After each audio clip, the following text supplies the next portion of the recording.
Welcome to NSTV news. నేను సౌజన్య. ముందుగా ముఖ్యాంశాలు.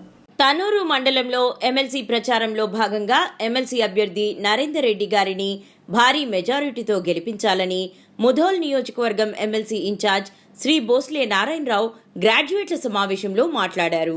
మరియు నరేందర్ రెడ్డి ఇచ్చినటువంటి హామీలను నెరవేరుస్తాము. సీఎం రేవంత్ రెడ్డి నిరుద్యోగులకు ప్రభుత్వం రాగానే 50,000కు పైగా ఉద్యోగాలు ఇవ్వడం జరిగింది. కావున గ్రాడ్యుయేట్లందరూ ఆలోచించి మన ఉమ్మడి ఆదిలాబాద్ జిల్లా ముధోల్ నియోజకవర్గం నుండి నరేందర్ రెడ్డి గారిని భారీ మెజారిటీతో గెలిపించాలని మాట్లాడారు.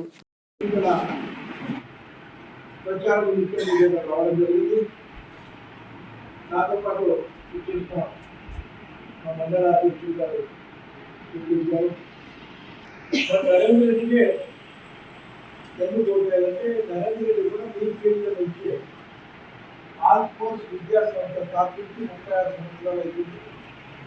దాదాపుగా 15,000 మంది ఉపాధ్యాయులు అక్కడ పనిచేస్తున్నారు.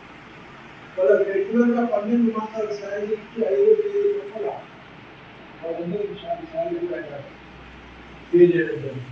మరి అంతే మీరు ఇక్కడ ఎక్కడ కూడా చేయలేదు.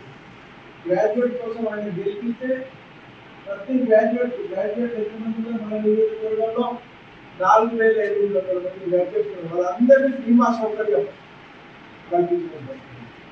మరి ఈరోజు గతంలో ప్రభుత్వాల మాదిరి కాకుండా రేవంత్ రెడ్డి గారి ప్రభుత్వం జరిగింది. డిఎస్సీ అనుకోండి, ఉద్యోగ నియామకాలు కూడా మరి అంతేకాకుండా మొన్న సీతక్క గారు పైసా వచ్చినప్పుడు నేను మాట్లాడి వచ్చిన మీ అందరి సమస్యలు ఆమె కూడా ఒక జీవో విడుదల చేయడం జరిగింది. మనం చెప్తున్నట్టు చాలా మందికి అంగన్వాడీ 10 సంవత్సరాలు అంగన్వాడీ సెక్టర్ ఏ ప్రభుత్వం నియమించింది. గతంలో శాసనసభ ఉన్నప్పుడు మ్యాక్సిమంగా అంగన్వాడీ వచ్చినాయి, ఆయా వచ్చినాయి గ్రాడ్యుయేట్ అది లాభమైన విషయం. కాబట్టి మీ దగ్గర ఎంతైనా మంది గ్రాడ్యుయేట్స్ ఉన్నారు, వాళ్ళందరికీ మళ్ళీ చెప్తున్నారు. ఇప్పుడు మేడం గారు చెప్తారా అక్కడ రాసి ఆయన ఓట్ చేసి గెలిపించండి. ఈ సమస్యలు ఉంటే తప్పకుండా గ్రాడ్యుయేట్స్ మనం తీర్చడానికి ప్రయత్నం చేస్తాం. గతంలో ఎక్కడ కూడా చేయలేదు.